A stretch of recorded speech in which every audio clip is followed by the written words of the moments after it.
Hey everybody, today's video we're going to dive a little bit deeper into the foundations of our self-control strategy for kids, and we're going to talk about what behaviorism specifically means for the kids and for us as adults, and what we have to do when our child loses self-control for selfish reasons. So join us, and again, subscribe to our page, like, comment. We'd love to hear your feedback. Thanks, everybody.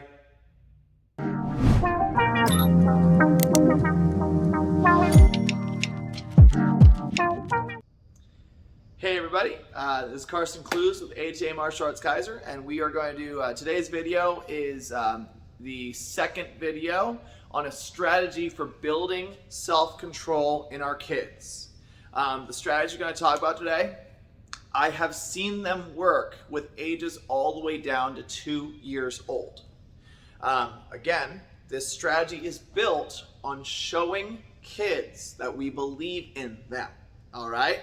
So if we as parents believe they're just 2, they can't have self-control, they're just 3, they're just 4, they're just 5, it's gonna sabotage our ability to do this. But if we are successful in the following endeavor, we as parents will enjoy that. Our stress in the parenting experience will lessen, and actually so will the kids.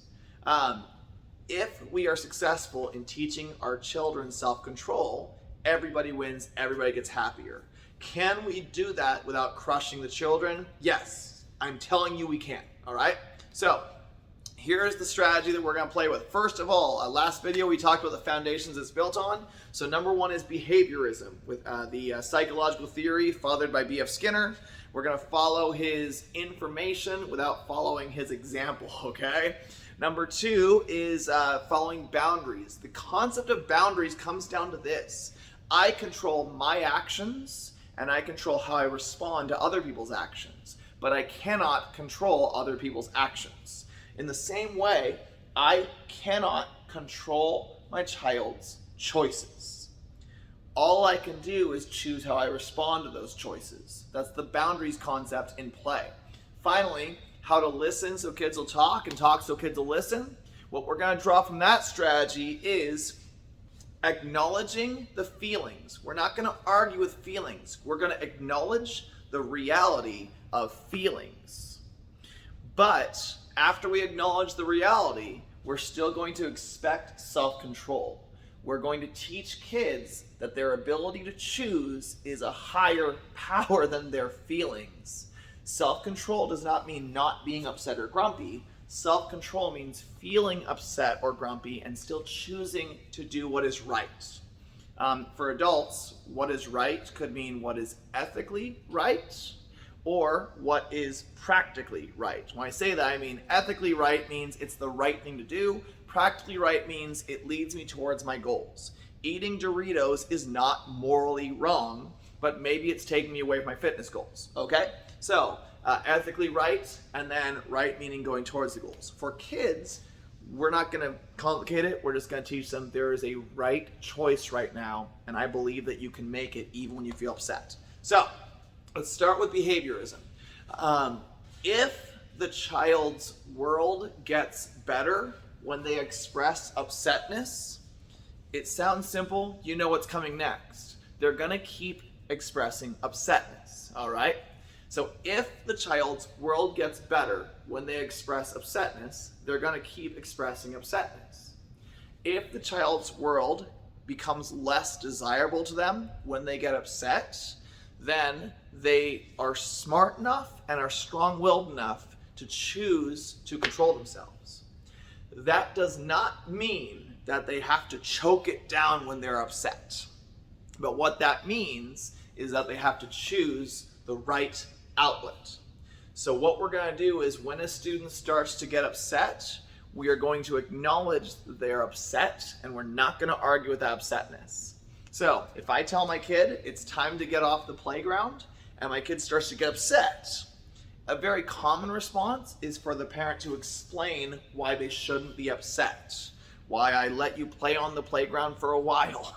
why we're going somewhere fun, why, dude, I told you this long ago, why are you freaking out? So a very common parental response is to argue with the upsetness.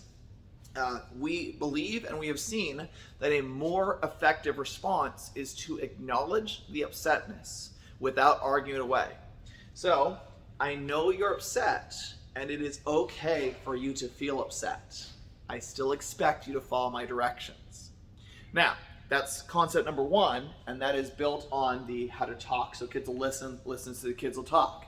I'm not going to argue with your emotions. I'm not going to teach you that your emotions are wrong.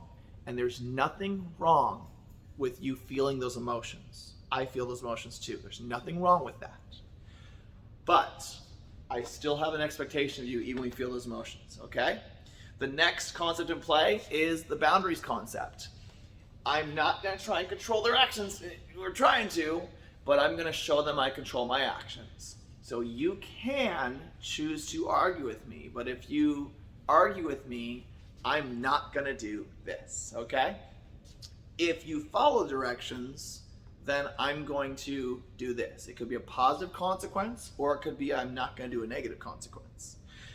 If you follow my directions, I'll do this. If you don't follow my directions, I'll do this. But you have the power to choose, okay? The earlier we teach kids that it's okay to have feelings, but that they still have the power to choose, the earlier they'll develop self-control, and the more they can enjoy their life, the more they can enjoy their happiness, really. So, if you have any comments, I'd love to hear them. It sounds simple. We're going to go over some what-if strategies next video, but for now, we're going to acknowledge and respect the kids' emotions, but we're also going to make sure they know that we believe that they have the power to choose right, even when they feel that. I hope you find this helpful. I'll see you guys for next video.